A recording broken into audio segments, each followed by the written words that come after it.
tiap minggu saya dan suami ada pelayanan. Di setiap bulan suami dapat giliran 1 kali dan selebihnya saya, karena waktu saya lebih banyak. Untuk undangan yang pertama seperti saat ini saya yang melayani, itu kesepakatan kami. Dan bila ada undangan yang kedua, suami yang melayani. Saudara di dalam Tuhan Yesus Kristus, minggu ini saya bergumul untuk menyampaikan firman Tuhan. Ada saat di mana ketika menjelang hari Minggu, di mana saya mendapat jadwal pelayanan khotbah, hari-hari yang saya lewati itu penuh dengan tanda tanya. Tuhan, saya mau sampaikan apa? Dan komitmen saya, karena saya bukan dari sekolah Alkitab, saya mau banyak belajar firman Tuhan. Makanya saya tidak mau sama khotbah di tempat A dengan tempat B. Itu yang challenge saya, itu yang menjadi tantangan bagi saya, karena saya rindu untuk banyak belajar firman.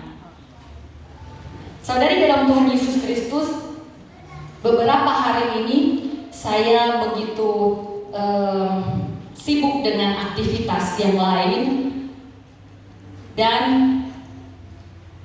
2 hari yang lalu saya juga mempersiapkan untuk kami ada kegiatan di pelayanan yang Tuhan percayakan, yang kami sebut PT Families, Prasetyo Turangan Families, di mana di sana ada hamba Tuhan yang tergabung dalam satu grup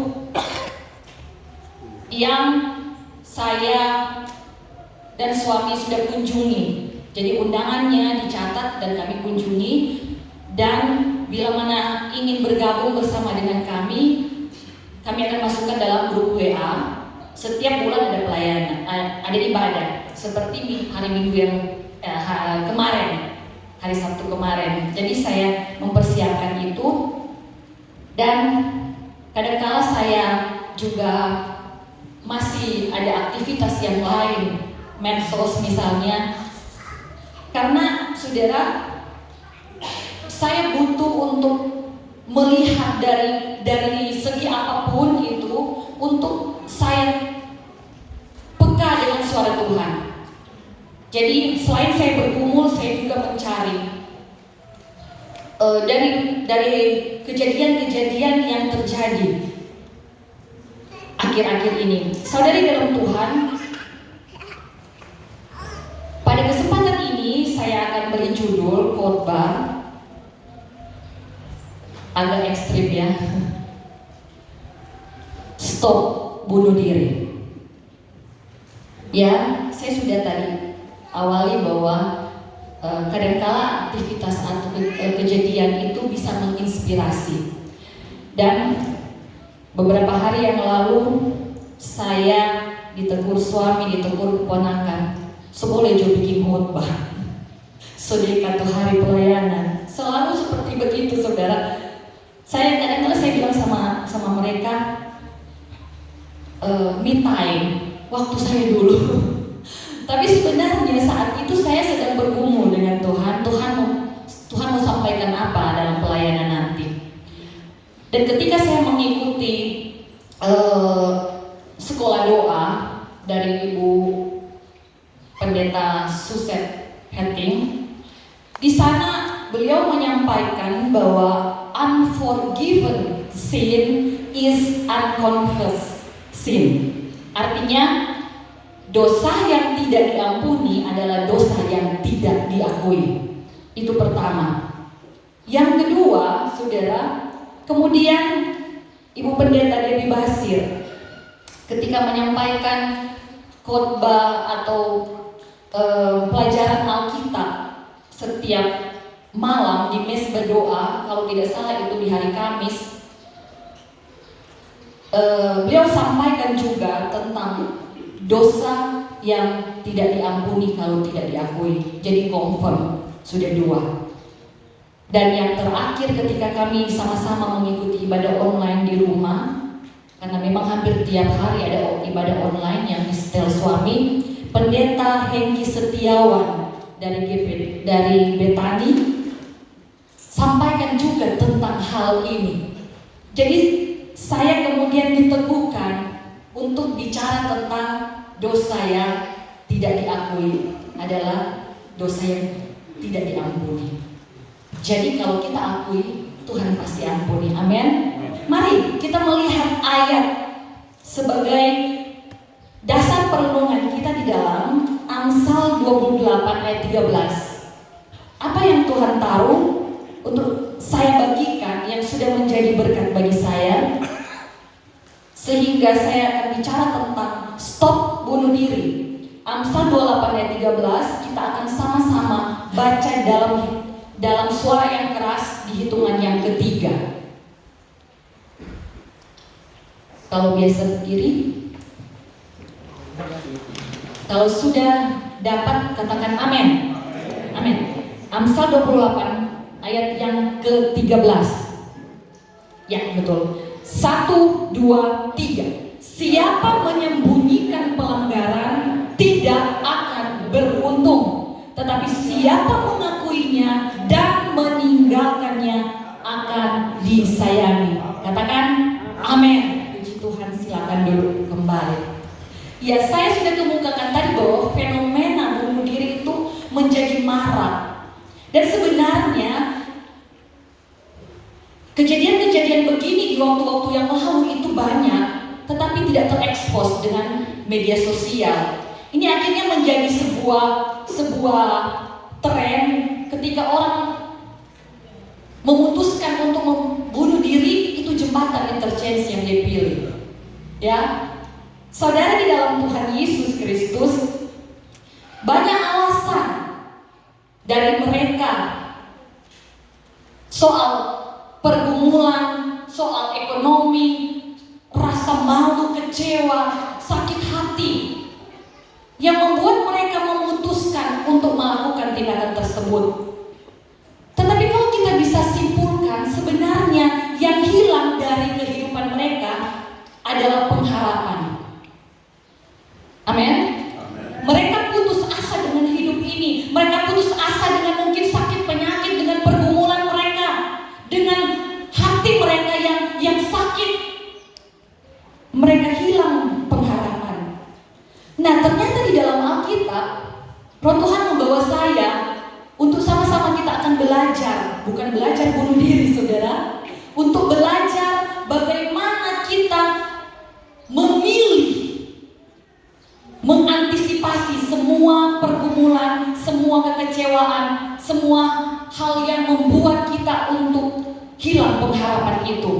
Saudara, di dalam perjanjian lama ada beberapa orang ternyata yang mengakhiri hidupnya dengan cara bunuh diri. Ada Simpson, ada Abimelek, dan kita akan melihat satu sosok raja pertama Israel, Saul. Dalam 1 Samuel 31 ayat 1 sampai 4, ketika Filistin berperang melawan orang Israel, saudara, perhatikan pembacaan, orang-orang Israel itu melarikan diri, banyak mati terbunuh ketika itu, dan bahkan anak-anak dari Saul, Yonatan dan lain-lain itu terbunuh. Bahkan Saul sendiri terluka, saudara. Dan di ayat 4, berkatalah Saul kepada pembawa senjatanya, hunuslah pedangmu dan tikamlah aku. Tetapi tidak dilakukan karena pembawa senjatanya ini segan, ya. Nah, saudara, kemudian Saul melakukannya sendiri.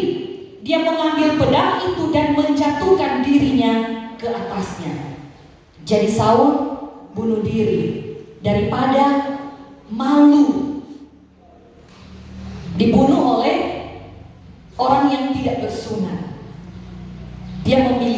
ciptaannya sendiri. Nah, itu di perjanjian lama. Ternyata di perjanjian baru ada lagi. Kita kenal dengan yang mengkhianati Tuhan Yesus, ya, Yudas. Dia juga mengakhiri dirinya dengan bunuh diri dalam Matius 27 ayat 5. Maka ia pun melemparkan uang perak itu ke dalam bait suci, lalu pergi dari situ dan menggantung diri. Ketika kita sama-sama sudah membaca tadi ayat pokok kita, siapa menyembunyikan pelanggarannya tidak akan beruntung, tetapi siapa mengakuinya dan meninggalkannya akan disayangi. Saya akan memberikan perbandingan untuk sama-sama kita melihat sosok-sosok atau tokoh-tokoh di dalam Alkitab. Di dalam perjanjian lama tadi kita sudah mengetahui tentang Saul, seorang raja. Bagaimana kalau kita kemudian mengkomparasikan atau membandingkan dengan Daud yang adalah raja juga? Apa yang akan kita pelajari di sini? Sama-sama mereka raja, sama-sama mereka diurapi, sama-sama mereka melakukan pelanggaran. Saul melakukan pelanggaran, saudara, di dalam 1 Samuel 13 ayat 1 sampai 12. Di situ lembaga Alkitab bicara tentang ketidaktaatan Saul pada waktu Filistin menyerang. Ketika dia menunggu Samuel yang belum datang pada hari yang dijanjikan, dia kemudian mempersembahkan korban kepada Tuhan yang tidak boleh dilakukan oleh seorang raja. Ya, waktu dia ditegur, saudara, di ayat yang ke-11 dalam 1 Samuel 13, Samuel menegur dia, "Apa yang telah kau perbuat?" Saul menjawab, "Karena aku melihat rakyat itu berserak-serak meninggalkan aku, dan engkau tidak datang pada waktu yang ditentukan." Padahal sedikit waktu lagi selesai dia mempersembahkan korban, Samuel datang. Dia tidak sabar. Waktu ditegur, dia tidak mengaku dosa, malah beralasan.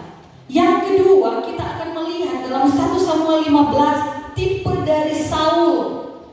Ayat 1 sampai 13 itu lembaga Alkitab memberi judul Saul ditolak sebagai raja. Firman Tuhan pada ayat yang kedua itu mengatakan kepada bangsa Israel bahwa mereka itu harus membunuh, membalas apa yang dilakukan Amalek, karena Amalek ini melarang atau menghalang-halangi orang Israel untuk pergi dari Mesir. Sehingga ayat 3 katakan, kalahkan Amalek, tumpas semua. Tetapi yang dilakukan oleh Saul tidak. Dia menyelamatkan raja. Ya, di ayat 9 kita perhatikan, tetapi Saul dan rakyat itu menyelamatkan Agag, kambing domba, lembu-lembu yang baik, yang takut mereka ambil, padahal dikatakan apa tadi? Semua tumpas. Ini adalah pelanggaran, ini adalah dosa karena melawan perintah Tuhan. Dan saudara, seolah-olah di ayat 24 kalau kita melihat Saul bilang, "Aku telah berdosa." Apakah dia mengaku? Sepertinya iya. Tapi kalau kita perhatikan selanjutnya, dia berkata begini, "Aku telah berdosa sebab telah kulangkahi titah Tuhan dan perkataanmu, tetapi aku takut kepada rakyat. Karena itu aku mengabulkan permintaan mereka." Ayat 25. "Maka sekarang ampunilah kiranya dosaku, kembalilah bersama-sama dengan aku, maka aku akan sujud menyembah kepada Tuhan." Saudara, kalau kita melihat ini seperti ada pengakuan dosa, tetapi tidak ada ketulusan, tidak ada kejujuran hatinya. Dia tidak sungguh-sungguh, karena setiap apa yang dia katakan yang mewakili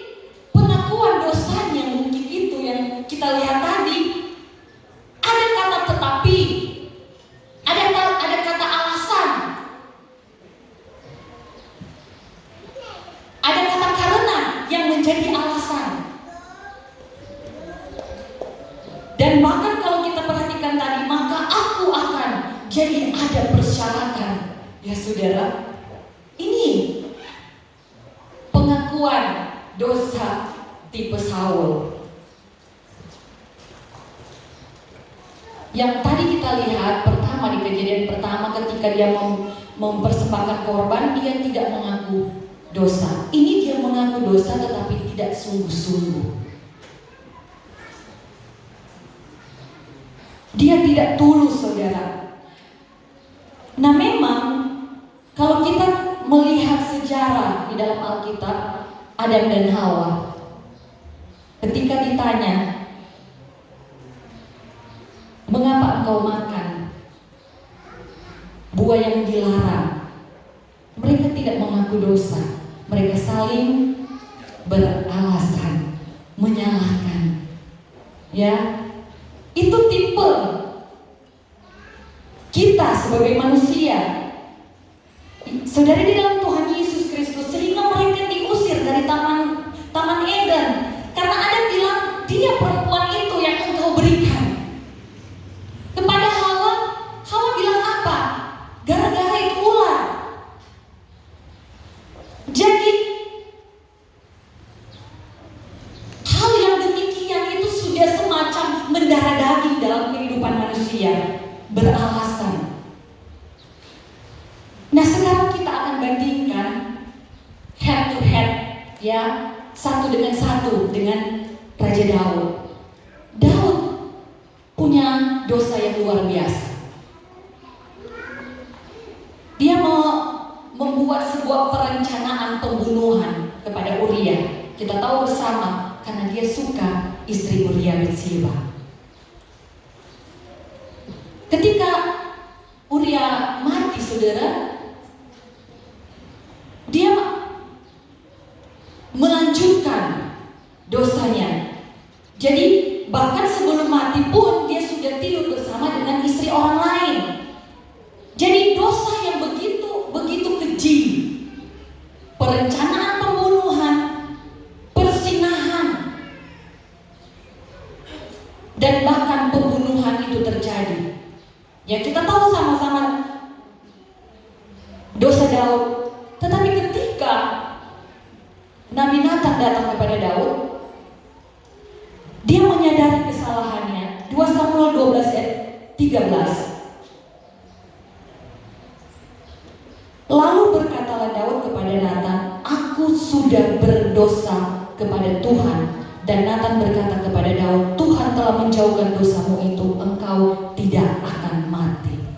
Jadi Daud menyadari kesalahannya. Kalau kita melihat di dalam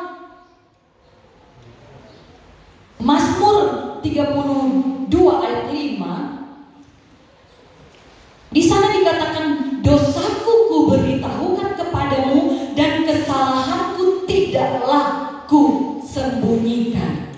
Amin. Jadi ini adalah tipe dari Raja Daud.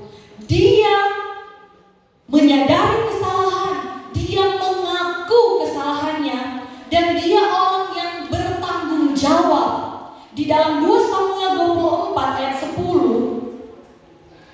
tetapi berdebar-debarlah hati Daud setelah ia menghitung rakyat, lalu berkatalah Daud kepada Tuhan, aku telah berdosa karena melakukan hal ini. Maka sekarang Tuhan, jauhkanlah kiranya kesalahan hamba-Mu ini, sebab perbuatanku itu sangat bodoh.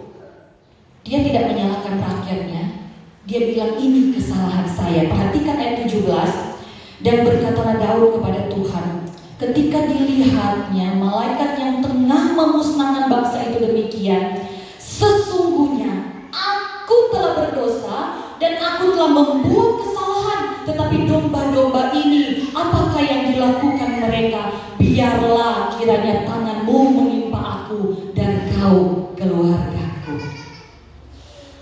Dia tidak membenarkan diri, dia tidak pakai alasan dari rakyat, malah dia mengambil tanggung jawab sebagai pemimpin. Saya yang bersalah, saya yang harus dihukum, tetapi ampunilah kesalahan saya. Ini yang harusnya menjadi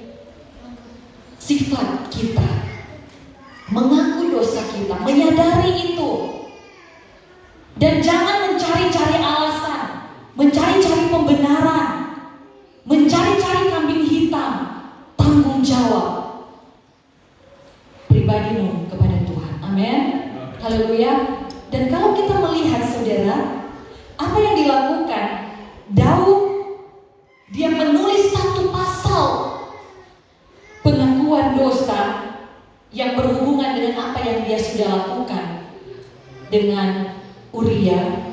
Saudara, di dalam Mazmur 51 ayat 1 sampai 21 sudah diberi judul pengakuan dosa. Itu di sana ketika Nathan, bayangkan Nathan ini nabi yang masih muda, tetapi begitu dihargai oleh Daud, Nathan menegur dia terima saudara.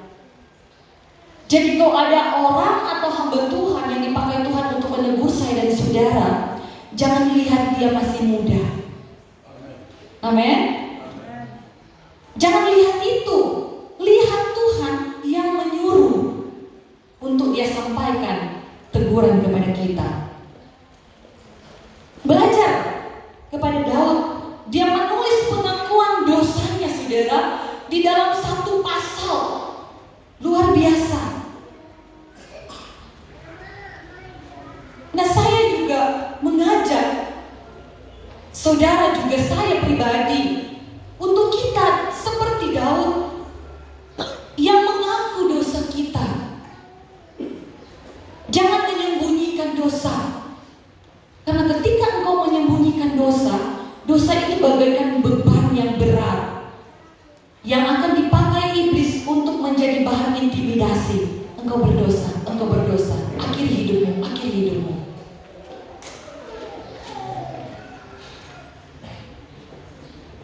Saudari di dalam Tuhan Yesus Kristus, di dalam perjanjian baru, mari juga kita bandingkan. Yudas itu murid dari Tuhan Yesus. Setiap hari dia ada dengan Tuhan, dia dengarkan firman Tuhan, dia tahu kasih Tuhan, tetapi dia mengakhiri hidupnya dengan menggantung diri. Satu lagi murid Tuhan Yesus yang berdosa kepada Tuhan. Yudas menjual Tuhan Yesus dengan 30 keping perak di dalam Matius 27. Petrus, kalau kita perhatikan dalam Matius 26 ayat 69 sampai 75, dia menyangkal 3 kali. Dia bersumpah, bahkan mengutuk.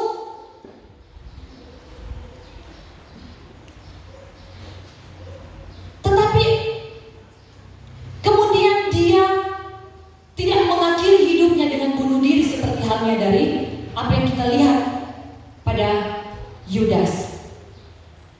Nah, ini adalah jawaban rahasia firman Tuhan. Kemana kita mengaku dosa? Kemana kita mengaku dosa? Daud ketika ditegur oleh Nathan sebagai wakil Tuhan, dia mengaku kepada Nathan, dan bahkan secara pribadi dia mengaku kepada Tuhan. Yang tadi kita sudah lihat, Yudas di dalam Matius 27 ayat yang ketiga, perhatikan Matius 27 ayat 3. Pada waktu Yudas yang menyerahkan dia melihat bahwa Yesus telah dijatuhi hukuman mati, menyesalan ia. Lalu ia mengembalikan uang yang 30 perak itu kepada imam-imam dan imam-imam kepala dan tua-tua. Kemana Yudas? Dia pergi kepada imam-imam kepala dan tua-tua. Selanjutnya ayat 4, dan berkata, aku telah berdosa karena menyerahkan darah orang yang tak bersalah. Jadi dia mengaku dosa kepada imam-imam kepala dan tua-tua yang waktu itu memusuhi Yesus. Ya, sehingga apa saudara? Jawab mereka, apa urusan kami dengan itu? Itu urusanmu sendiri. Maka ayat 5, ia pun melemparkan uang perak itu ke dalam bait suci, lalu pergi dari situ dan menggantung diri. Apa yang kita temukan di sini, saudara di dalam Tuhan Yesus Kristus? Dia pergi mengaku dosa kepada orang yang tidak tepat. Dia pergi kepada orang yang salah. Kalau kita bandingkan dengan Petrus, dia adalah tipe orang yang tahu diri. Ketika di dalam Lukas 5 ayat 1 sampai 8, dia itu sampai tersungkur mengaku kepada Tuhan orang berdosa. Dia tersungkur kepada Tuhan. Dan dalam Markus 14 ayat 72, ketika dia menyesal dengan perbuatannya, saudara, yang menyangkal Tuhan Yesus, dia menangis terseduh-seduh. Ini bicara tentang apa? Kesungguhan hati, amin. Kejujuran hati, ketulusan hati dari Petrus. Dan yang ketiga, di dalam Yohanes 21 ayat 2, ini rahasianya. Yesus menampakkan diri kepada murid-muridnya. Di situ ada Petrus, dan Tuhan memulihkan Petrus dengan bertanya kepada Petrus, apakah engkau mengasihi aku? Berarti apa, saudara? Petrus datang kepada komunitas yang tepat. Dia datang pada perkumpulan yang tepat, kepada orang-orang yang tepat, murid-murid Yesus. Amin. Haleluya. Karena ada murid-murid di situ, dan Petrus ada di situ ketika Tuhan Yesus menampakkan diri. Jadi ketika dia merasa dia berdosa kepada Tuhan, menyangkal Tuhan Yesus, dia kembali kepada komunitas yang baik. Saya percaya, saudara, kalau Yudas mau kembali kepada komunitas yang benar, komunitas yang baik, komunitas kerajaan sorga, dia kembali kepada perkumpulan ibadah, Tuhan akan pulihkan dia, Tuhan akan ampuni dia, amin. Haleluya. Haleluya. Jangan mengakhiri hidup karena putus asa, hilang pengharapan, seolah-olah Tuhan tidak mengampuni saya, seolah-olah sudah tertutup kasih karunia.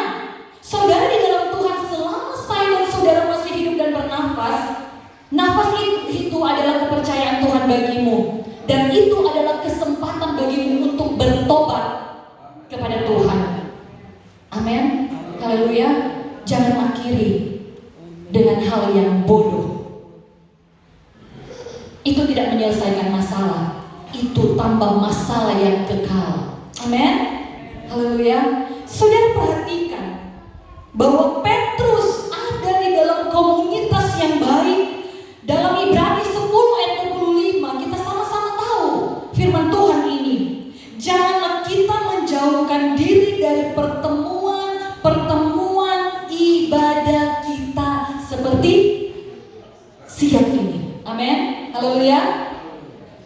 Seperti yang dibiasakan beberapa orang yang lain itu biasa perkumpulannya perkumpulan yang jahat, perkumpulan pencemooh. Tetapi sebaliknya, kita jangan menjauhkan menjauhkan diri dari ibadah, saudara. Karena apa? Karena di dalam ibadah kita itu saling menasehati. Amin. Haleluya. Semakin giat melakukannya menjelang hari Tuhan yang mendekat, ada firman Tuhan yang akan memberikan engkau pengharapan. Ada firman Tuhan yang akan memberikan engkau jalan keluar. Ada firman Tuhan yang memberikan engkau janji-janji kesembuhan, janji-janji mujizat. Amin. Janji-janji terobosan hidup dalam kehidupan ekonomimu. Amin. Jangan jauhkan diri dari pertemuan ibadah kita seperti dibiasakan oleh beberapa orang. Tetapi marilah kita saling menasehati dan semakin giat melakukannya menjelang hari Tuhan yang mendekat.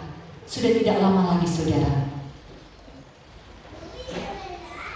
Mungkin kalau kita berpikir begini, dari dulu tidak lama lagi, belum datang tuh hari Tuhan. Tapi tidak tahukah saudara, hari Tuhan pribadi lepas pribadi kita tidak tahu. Amin. Kapan hari Tuhan itu datang secara pribadi? Jadi kalau belum datang secara pribadi, kok ada dosa, mari kita mengaku kepada Tuhan. Amin. Dengan sungguh-sungguh. Orang yang mengaku dosa beruntung dan disayang seperti Petrus. Saudara, dia tidak hanya dipulihkan Tuhan, tetapi di dalam Kisah 2 ayat 14-40, khotbah Petrus itu bikin 3.000 jiwa dibaptis. Amin. Haleluya. Dari orang yang berdosa kepada Tuhan, Tuhan pulihkan, Tuhan sayang. Dan bahkan saudara, kepercayaan Katolik misalnya, mereka menyebut Petrus itu sebagai Santo Petrus, dan mereka mendirikan Basilika Santo Petrus di Vatikan Roma, penghargaan dari manusia untuk Petrus. Haleluya. Saya dan saudara, kalau kita seperti Petrus, kita akan beruntung, kita akan disayang.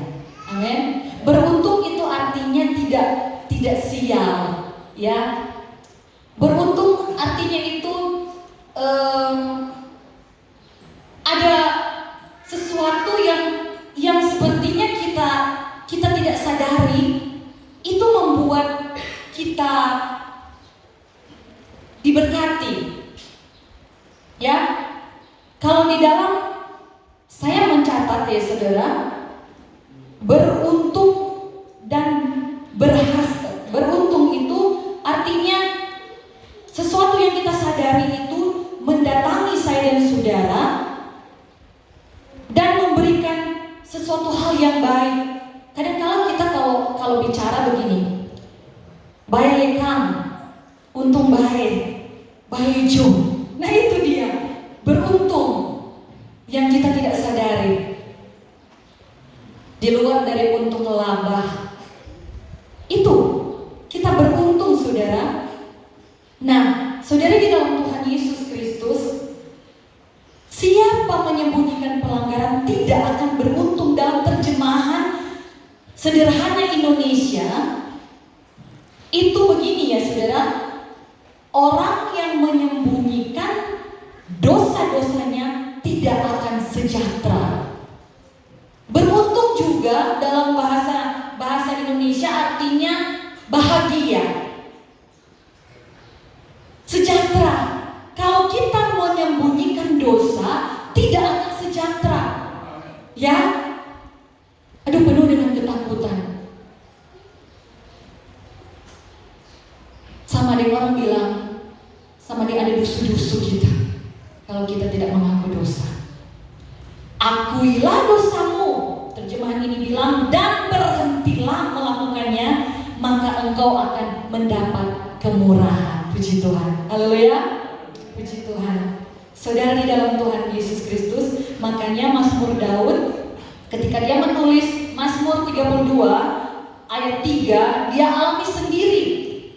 Selama aku berdiam diri, di dalam terjemahan versi yang lain firman Allah yang hidup bilang, dahulu aku tidak mengakui dosa-dosaku. Jadi kalau kita diam-diam diri saja tidak mengaku dosa, tulang-tulangku, kata Daud, menjadi lesu karena aku mengeluh sepanjang hari. Terjemahan yang bilang, dahulu aku tidak mau mengakui dosa-dosaku, tetapi kejujuranku membuat tetapi ketidakjujuranku membuat aku sengsara dan memenuhi hari-hariku dengan keputusasaan. Tadi itu, akhiri hidup karena tidak ada pengharapan lagi, sudah putus asa.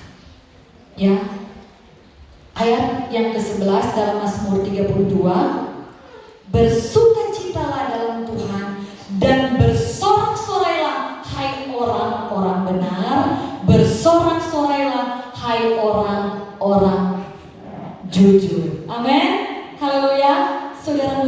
jujur pada Tuhan. Amin. Saya tidak tahu, mungkin di antara kita yang datang di tempat ini ada dosa yang kita perbuat manusiawi, saudara. Tetapi kalau engkau sudah dengar firman Tuhan ini, akui dosamu. Amin. Akui dosamu dengan kejujuranmu. Kalau engkau mengaku dosamu dengan jujur, tentram hatimu, saudara. Ada pengharapan bagi saya dan saudara. Karena Tuhan mengasihi kita. Tuhan mengasihi orang yang mau mengaku dosanya, yang jujur di hadapan Tuhan, yang tidak menyembunyikan pelanggarannya. Bersorak-soraklah, hai orang-orang jujur, kata firman Tuhan. Amin. Tuhan akan mengampuni engkau. Haleluya. Puji Tuhan. Orang yang bunuh diri itu orang yang putus asa. Ya, sudah hilang damai sejahtera. Makanya kita harus jujur kepada Tuhan. Saudara di dalam Tuhan Yesus Kristus, dosa yang tidak diampuni adalah dosa yang tidak diakui.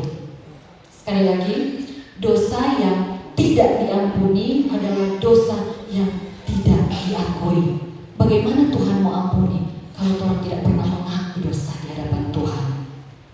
Pengakuan dosa itu akan membuat kita menghargai kasih Tuhan, menghargai pengampunan dari Tuhan, sehingga kita tidak mau berbuat dosa yang sama lagi. Amin. Haleluya.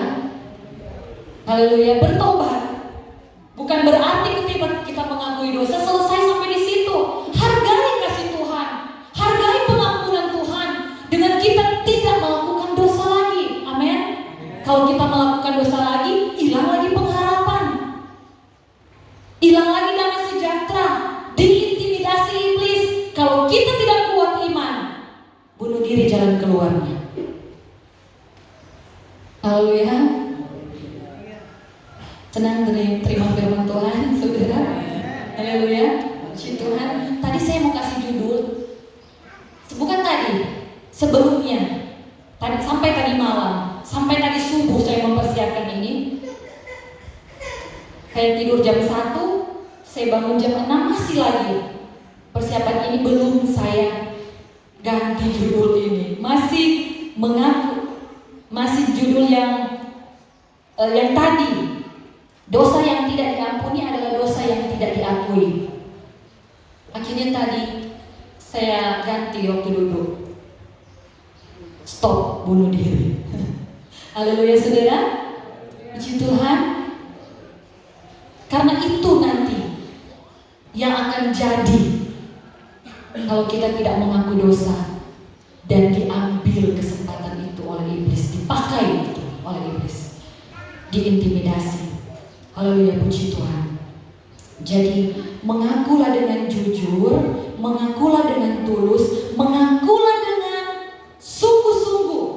Jangan pakai alasan, jangan pakai pembenaran seperti Saul. Itu tidak sungguh-sungguh, saudara.